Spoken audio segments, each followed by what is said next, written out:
큰 은혜가 됐습니다. 여러분들 은혜 됐죠? 네. 우리가 찬양 음악을 할 수 있다는 게 참 감사한 일이고, 그 음악으로 하나님을 찬양할 수 있다는 게 또 얼마나 감사한지 몰라요.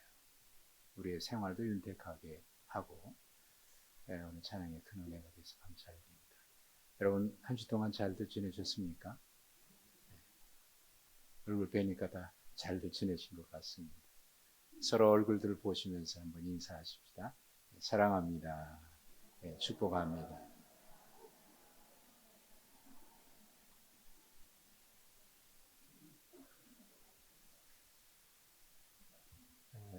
1월 말부터 2월까지 사무엘 상의 말씀을 계속 보았습니다.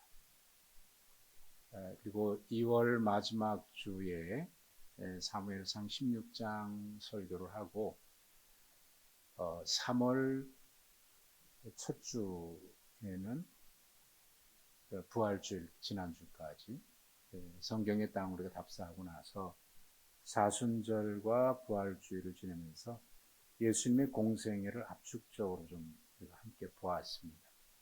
새벽 예배 때는 계속 사무엘상의 말씀을 보았고, 새벽 예배에 참석하셨던 분들이나 또 가정에서 큐티 본문을 따라 계속 오셨던 분들은 사무엘상의 말씀을 계속 보셨습니다만, 2월 마지막 주에 하나님께서 사무엘 선지자를 이새의 집에 보내서 그의 집에 다윗을 왕으로 기름 부어 세우시는 그 장면 우리가 2월 마지막 주에 제 설교를 했습니다. 그리고 오늘 본문에서 드디어 4절에 보면은 다윗이 유다의 왕으로 세워집니다. 이 기간이 자그마치 한 20년은 넘었을 것 같아요.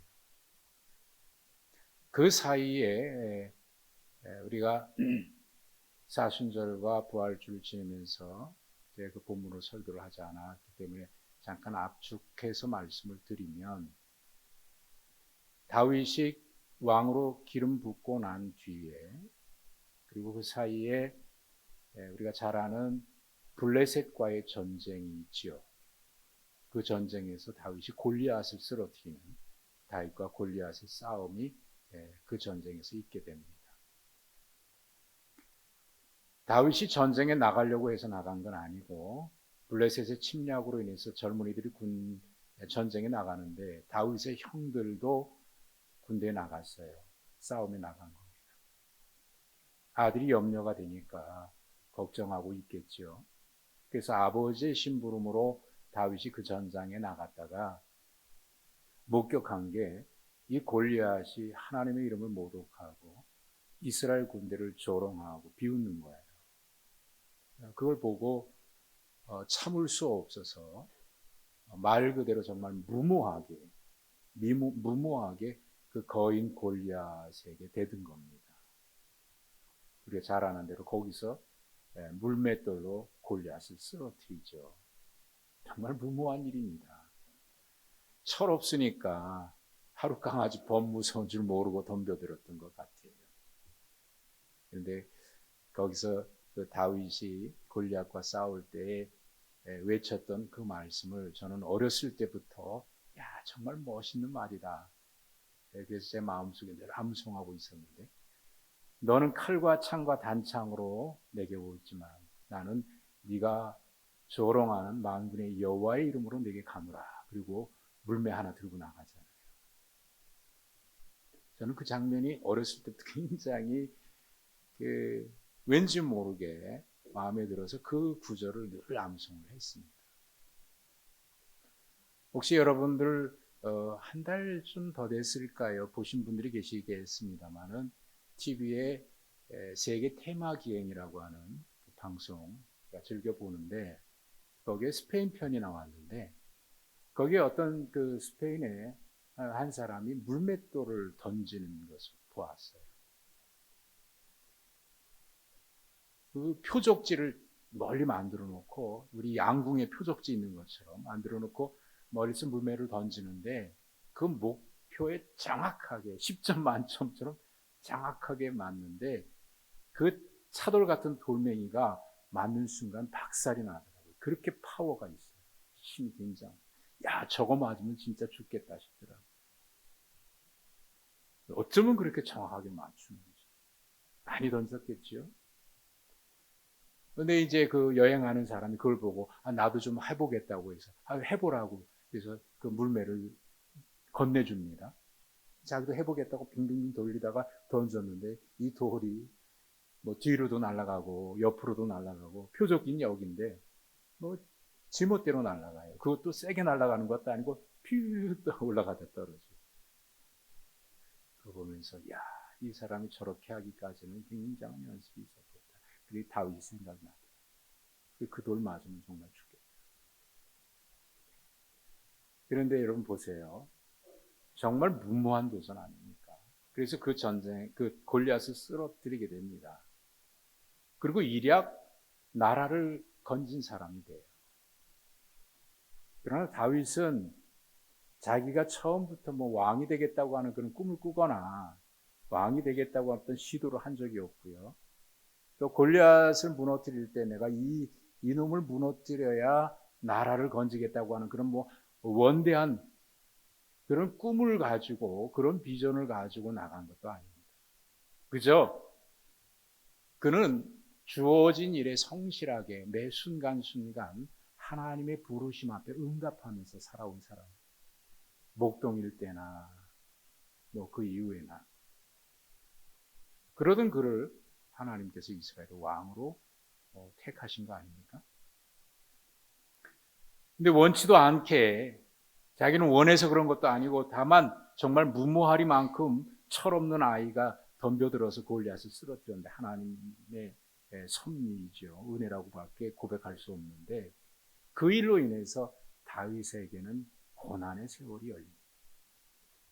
그때부터 사울 왕에게 쫓겨서 광야에 정말 피나는 눈물의 세월을 보냅니다. 쫓기고 내 나라 두고 더 이상 피할 곳이 없어서 원수의 나라 블레셋까지 도피하는 그런 정말 비참한 그 불행의 시간이 그때부터 열린 거죠. 아마 사울을 피해 광야에 도망 다니던 세월은 좋게 10년은 넘을 겁니다. 그 사이에 블레셋이 또다시 쳐들어와서 블레셋과의 전쟁이 벌어지게 됐고 그 전쟁에서 사울 왕은 비참한 최후를 맞게 됩니다. 길보아 산에서 전투가 일어났는데 그 길보아 산에서 적의 화살을 맞고 죽어가다가 고통 중에 견딜 수 없어서 자기 칼에 엎드려서 자살을 합니다. 한 나라의 왕이.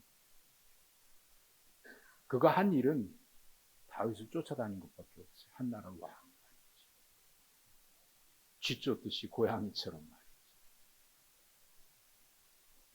근데 더 불행한 거는 그 전쟁에서 같은 곳에서 세 아들이 같이 죽어요. 요나단을 비롯해서 세 아들이 한꺼번에 죽습니다.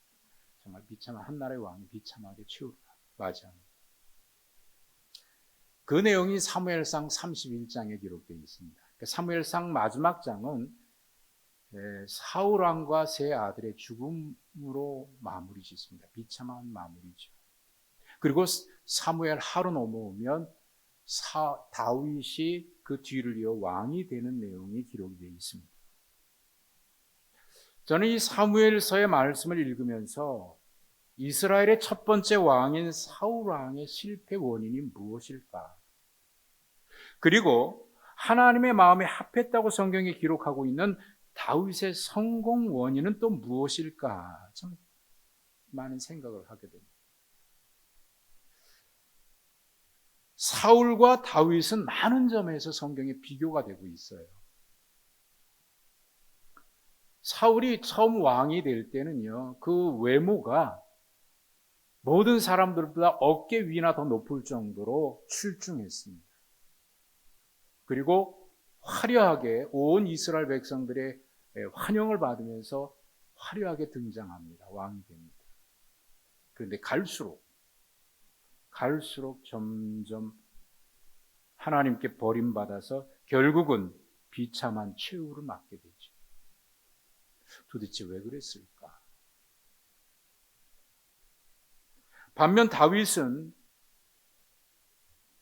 16장 말씀을 우리가 지난번 2월 마지막 주에 봤는데 그 외모는 비교가 안 됩니다. 사람들에게 뛰어나지 별로 이렇게 주목받지 못한 그런 외모를 가지고 있습니다. 오죽하면 아버지조차도 사무엘 선지자가 자기 집에 왔는데도 다윗을 부르지 않지 않습니까? 기대가 없었다는 얘기겠죠. 그런데 성경은 그런 다윗을 하나님의 마음에 합한 사람이라고 얘기했고 사울과 비교되는 전혀 다른 사람으로 성경은 묘사를 하고 있습니다.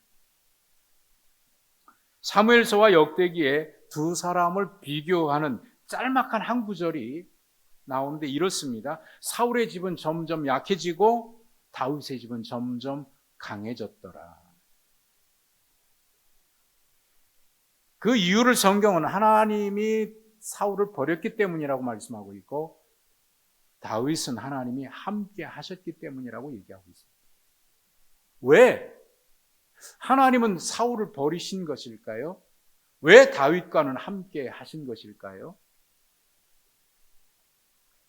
사무엘서 말씀을 시작하면서 사무엘서 전체의 흐름을 주도하고 있는 요절과 같은 말씀이 있는데 그걸 저는 2장 30절의 말씀이라고 제가 말씀드린 적이 있습니다. 기억하시는지요?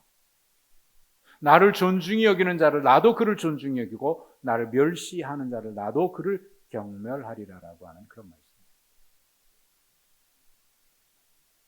저는 이 말씀에서 사울의 실패와 다윗의 성공 원인을 찾았습니다. 한마디로 말하면 사울은 하나님을 멸시한 왕입니다. 다윗은 하나님을 존중한 왕입니다. 오늘 설교 제목을 뭐로 잡을까 고민하다가 하나님을 존중한 왕이라고 이렇게 잡았죠. 하나님을 존중히 여기는 왕. 이 말 속에는 앞뒤에 약간의 역설이 있습니다. 왕과 하나님을 존중한다고 하는 이 앞뒤에 제가 그런 서로 비교되는 그런 개념을 잡으려고 고민하다 그렇게 잡아요. 하나님을 존중히 여긴다. 그러면 성경은 도대체 뭘 가지고 하나님을 존중히 여긴다, 존중히 여기지 않는다라고 성경은 말하고 있는 것일까요? 사무엘상 15장 22절과 23절에 보면 사무엘 선지자가 사울 왕에게 한 말이 기록되어 있는데 사무엘이 이르되 여호와께서 번제와 다른 제사를 그의 목소리를 청종하는 것을 좋아하신 것 같이 좋아하시겠나이까. 순종이 제사보다 낫고 듣는 것이 순양의 기름보다 나으니 이는 거역하는 것은 점치는 것과 같고 완고한 것은 우상에게 절하는 죄와 같습니다. 왕이 여호와의 말씀을 버렸으므로 여호와께서도 왕을 버려 왕이 되지 못하게 하셨습니다. 사울이 버림받을 때 사무엘 선지자가 와서 선언했던 말입니다. 역대상 10장 13절과 14절은 좀 더 구체적으로 이렇게 얘기를 했습니다. 사울이 죽은 것은 여호와께 범죄하였기 때문이라 그가 여호와의 말씀을 지키지 아니하고 또 신접한 자에게 가르침을 청하고 여호와께 묻지 아니하였으므로 여호와께서 그를 죽이시고 그 나라를 이새의 아들 다윗에게 넘겨주셨다. 여기서 다윗이 사울과 결정적으로 다른 모습을 말씀하고 있는 거죠. 하나님을 존중히 여김과 존중히 여기지 않는 것은 하나님의 뜻을 물음과 묻지 않음, 그리고 하나님의 말씀에 어떻게 반응하는지 말씀에 대한 태도에서 결정이 된 겁니다. 한마디로 사울은 하나님께 묻지 않았고 하나님의 말씀에도 순종하지 않았습니다. 그는 하나님보다 그의 자리가 더 중요했던 사람입니다. 그래서 그 자리를 지키기 위해서 때로는 하나님을 이용하기도 했고 하나님을 멸시하기도 했지요.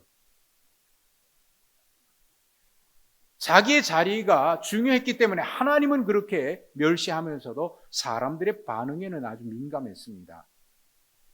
그래서 사람들이 다윗을 그렇게 칭송하니까 자기의 자리가 위협받을 것 같아서 그 충성스러운 그 신하인 다윗을 그렇게 죽이려고 쫓아다닌 거죠. 반면에 다윗은 왕의 자리보다 하나님을 더 귀히 여길 줄 아는 사람이었습니다. 그리고 하나님의 뜻에 순종한 것이죠. 자, 여러분, 존중히 여긴다는 것과 멸시한다는 것, 우리가 하나님을 존중히 여긴다면 그 하나님의 말씀이 귀하죠. 그리고 그 말씀에 순종할 수밖에 없죠. 그게 존중히 여기는 거죠. 하나님을 존중히 여긴다 그러면서 하나님의 말씀을 그저 누구의 잔소리쯤으로 생각한다 그러면 하나님을 존중히 여기는 것이 될 수 없는 거죠. 사실 다윗은 자기 스스로 왕이 되겠다고 하는 어떤 시도를 한 적이 없습니다. 온 이스라엘에게 하나님의 선지자라고 존경을 받고 있는 사무엘 선지자가 그에게 기름을 부었고 골리앗을 물리친 이후에 온 백성들에게 인기를 얻게 되지요. 그런 다윗을 죽이려고 했던 것은 사울이 그로 인해서 자기의 자리가 위협을 느꼈기 때문에 그렇습니다. 왕이 되려고 다윗은 시도하지도 않는데 말이죠. 그렇게 해서 광야에 도망 다니는 세월이 10년은 좋게 넘는데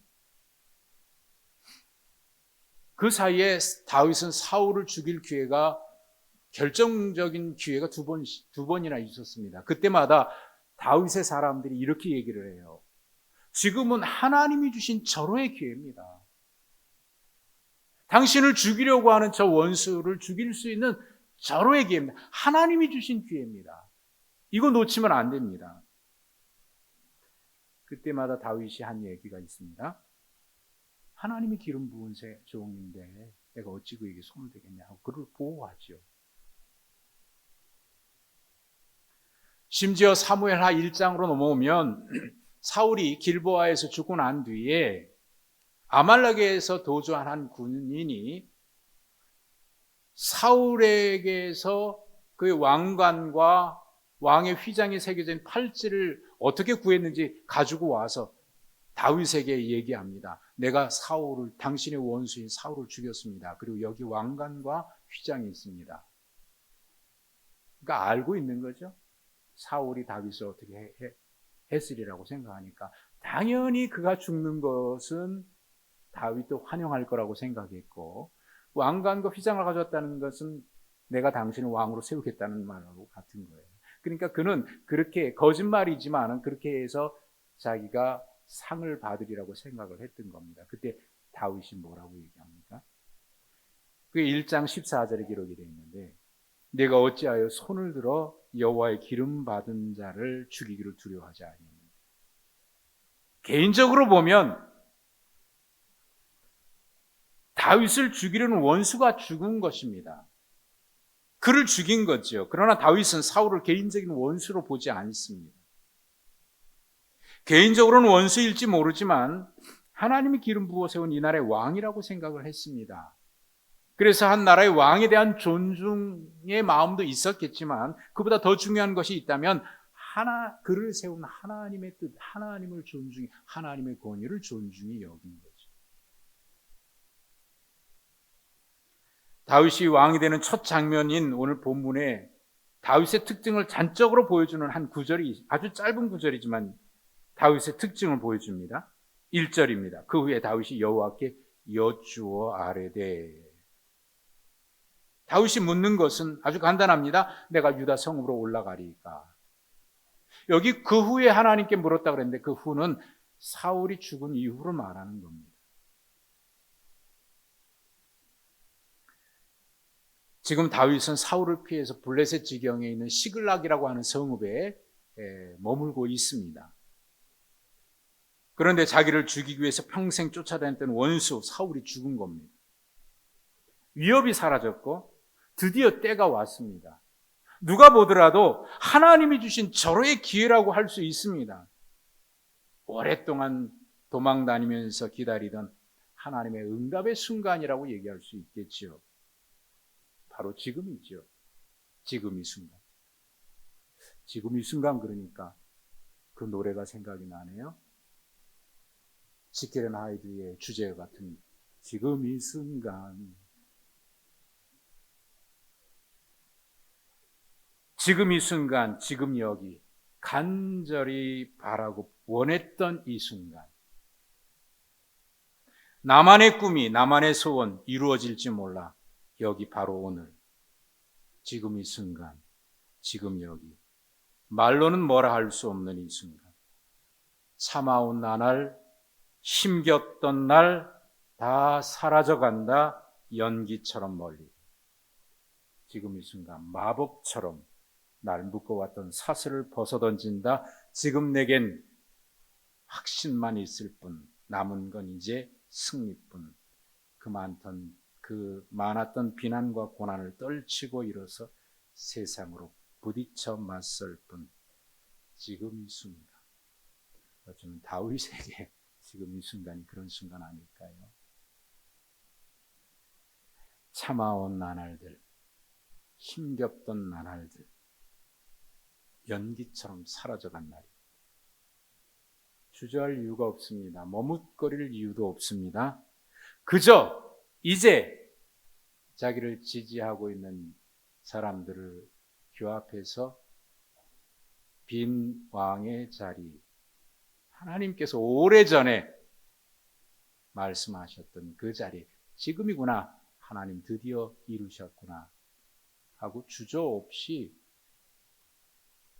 힘을 모아서 군사를 동원해서 그리로 갈 수 있을 텐데 바보처럼 하나님께 묻습니다. 이렇게 지체하다가 사울의 지지 세력들이 다시 힘을 모으면 그 기회조차도 연기처럼 사라져 갈 수도 있습니다. 그런데 다윗은 묻고 있습니다. 하나님, 유다의 성으로 올라갈까요?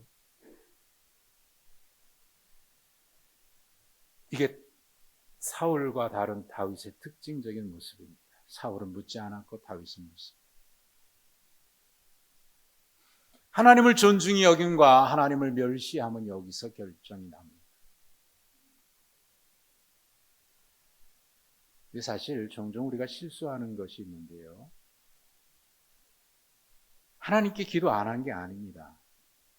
기도했습니다. 그래서 환경이 달라지고 여건이 조성되면 야, 맞구나, 하나님의 때구나, 그렇게 스스로 판단하고 즉시 행동으로 옮깁니다. 그럴 때 좀 실수하는 것 같아요. 다윗에게도 사실은 지금 상황이나 모든 여건으로 오면 야, 드디어 하나님의 때구나 싶습니다. 즉시 행동으로 옮겨도 돼요. 그런데 다윗은 즉시 행동으로 안 옮기죠.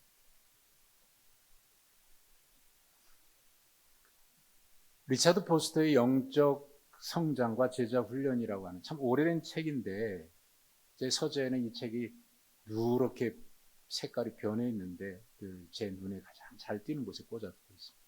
그래서 종종 끄집어 읽습니다. 거기에 리차드 포스터가 이런 얘기를 합니다. 현대 사회에서 우리의 원수가 가지고 있는 세 가지 무기가 있다. 그 세 가지 무기는 소음이고 서두름이고 군중이다. 그렇게 얘기해요. 소음과 서두름과 군중. 그래서 많은 숫자, 많은 양, 그것을 우리를 자꾸 메어놓습니다. 거기서 들리는 소음들, 야, 그래, 맞아, 이때구나 싶어서 서두릅니다. 그 세 가지 원수의 무기 중에 리차드 포스터는 칼 융의 얘기를 하면서 이렇게 얘기합니다. 서두름은 마귀의 것이 아니라 마귀 자신이다. 서두르면서 넘어집니다. 결정적인 순간이 왔다 그래서 거기서 서두른다. 다윗은 내가 유다 성으로 올라가리까 올라가라, 하나님 말씀하십니다. 그런데 또 물어요. 어디로 가리까? 헤브론으로 가라. 다윗의 경험, 광야 그 지리 잘 압니다. 그리고 많은 전쟁 경험을 통해서 어디가 요새고 어디가 중요한 지역인지 어디를 차지해야 하는지 누구보다 잘 압니다. 묻지 않아도 헤브론으로 가야 맞을 겁니다. 거기를 차지해야 되니까. 그런데 물어요. 어디로 가리까? 헤브론으로 가라. 그제서야 움직입니다. 4절에 보면 드디어 다윗이 왕이 되었다는 기록이 있는데 유다 사람들이 와서 거기서 헤브론입니다. 다윗에게 기름을 부어 유다 족속의 왕으로 삼았더라. 저는 이 짧은 한 구절에서 정말 하나님이 살아계시는구나. 하나님이 하시는구나 하는 것을 느낍니다. 그리고 4절 후반부에는 오랜 기다림 끝에 왕이 된 다윗이 첫 번째 만난 어떤 시금석과 같은 에피소드가 기록이 되어 있습니다. 사실 많은 사람들이요, 목적을 달성하기 전까지는 겸손하다가 목적 달성한 뒤에 자기도 모르게 교만해지는 경우가 있습니다. 그런데 우리는 여기서 다윗이 진정 하나님을 존중하는 사람이라는 것을 보게 되는데, 어떤 사람이 길르앗 야베스 사람이 사울 왕을 명예롭게 장사 지냈다는 얘기를 해줍니다. 이 길르앗 야베스는요, 사울의 지지 기반과 같아요. 그러니 여기에 어떤 사람이라고 나와 있는 이 사람이 다윗에게 이 사실을 이야기한 이유가 어디에 있다고 생각이 됩니까? 그도 알거든요. 그래서 지금 당신이 왕이 됐으니까 가장 먼저 하려면 왕권을 공고히 하고 적들을 물리쳐야 합니다. 그래서 사울은 죽었지만 그의 지지 세력이 남아있으니까 저들이 사울 왕을 얼마나 명예롭게 장사 지냈는지 아시지 않습니까? 그 얘기는 저들에게 가서 어떻게 하라는 거예요? 상을 바랬을 수도 모르겠습니다. 그런데 다윗이 전령을 그들에게 보내서 하는 말이, 우리가 읽은 오늘 본문의 말씀 5절과 6절에 기록이 되어 있는데, 너희가 너희 주 사울에게 이처럼 은혜를 베풀어 그를 장사하였으니 여호와께 복을 받을지어다. 너희가 이 일을 하였으니 이제 여호와께서 은혜와 진리로 너희에게 베푸시길 원하노라. 나도 이 선한 일을 너희에게 갚으리니. 이게 다윗이 사울과 다른 그의 특징적인 모습. 그리고 다윗이 복을 받은 이유가 이것입니다. 다윗은 왕의 자리가 목표가 아닙니다. 왕이 되기 위해서 어떤 시도나 꾀를 꾸미지도 않았습니다. 그래서 왕이 되기 위해서 하나님을 이용하거나 왕이 되기 위해서 하나님을 수단화하지도 않습니다. 그저 하나님과 동행했을 뿐이고 하나님의 뜻을 생각했을 뿐입니다. 어떤 자리에 있든지 그 순간마다 하나님의 부르심이라고 생각되면 그 일에 순종해 왔을 뿐입니다. 무엇이 되려고 시도하거나 무엇을 하겠다고가 아니라 하나님의 뜻이 어디에 있을까? 이 자리에서 하나님의 부르심은 무엇일까?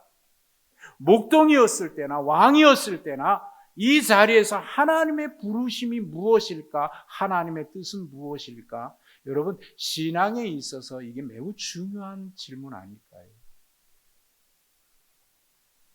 무엇을 할까? 무엇이 될까가 아니라 그 자리에 있으면서도 하나님의 부르심이 무엇일까? 거기에 응답해가는 과정.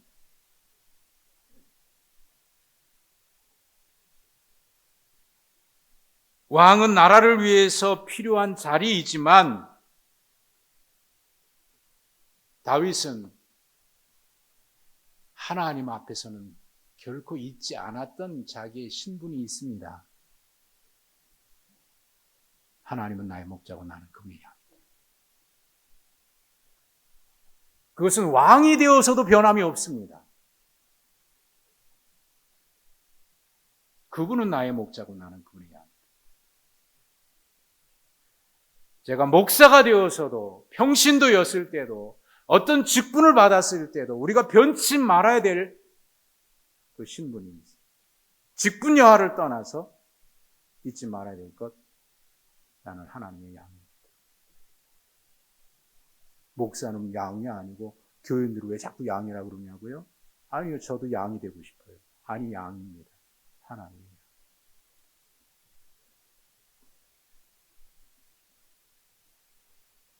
왕은 하나님께서 당신의 뜻을 이루기 위해서 그를 세웠을 뿐이고, 그래서 그 자리에 앉게 했을 뿐이죠. 그러니 왕이 되어서도 중요한 것은 하나님의 말씀으로, 하나님의 뜻으로 이 나라를 통치하는 것. 그래서 그들에게 한 말 중에 은혜와 진리로 내가 너희에게 베풀기를 원한다. 이것이 하나님을 존중하는 다윗의 모습이었습니다. 묵묵히 하나님의 때를 기다리며 광야의 세월을 보낸 다윗, 그 긴 광야의 도피 생활을 어찌 보면 의미 없는 시간일 수도 있겠습니다. 나는 왜 이럴까? 왜 내가 이럴까? 내가 원치도 않았는데 나를 왜 이렇게 오해하고 그럴까? 하나님 왜 나에겐 이렇게 힘든 일을 주십니까? 원망하고 불평하면 허송세월하지 않냐고. 그저 그 자리에 있어도 하나님의 뜻이라면 묵묵히 순종하고 순종했더니 어느 날 하나님께서 그 긴 세월 지나고 나서 하나님의 방법으로 세워주시는데,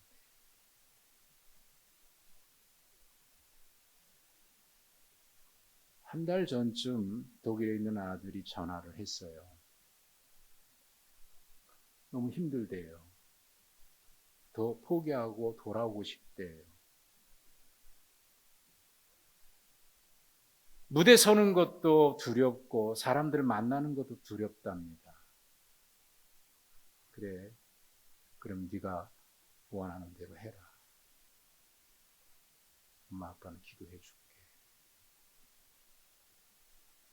그 이후에 다른 얘기가 없어서 잘 견디나 했습니다.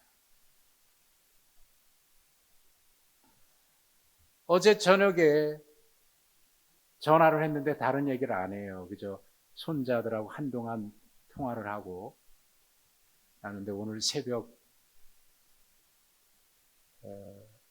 여러분 그 피가로의 결혼, 그 이제 그 극장에 그 주연 배우로 있었지만 혼자 주연으로 이 전체를 공연하는 초연이 어제 있었는데, 독일 저녁에 생방송으로 중계된 그걸 어제 마쳤답니다. 오늘 새벽이죠. 한국 사람들도 거기 많이 왔더래요. 끝나고 나서 이거 하기가 너무 힘들었구나. 전체를 다 준비하기. 그래서 며느리가 장문의 문자를 새벽에 보냈어요. 힘들고 어려워서 중간중간에 포기하고 싶고 그럴 때마다 그러자고. 그랬는데 잘 감당했다고, 고맙다고 기도해 주셔서 감사합니다. 여러분들도 늘 기도해 주신 거 제가 알고 감사합니다. 지난 주간에 우리 현우 현서도 병원에 있다가 태어나기까지 기도해 주셔서 감사합니다. 기도가 참 힘이 되고, 이 중에도 지금 어떤 광야의 길을 걷고 있다고 힘들어서 포기하고 싶은 분들이 있을지도 모르겠습니다. 언제 끝날까? 끝이 보이지 않아서 포기하고 싶고 주저앉고 싶고, 왜 나에게만 이런 광야가 있는가 고민하는 분들도 있을지 모르겠습니다.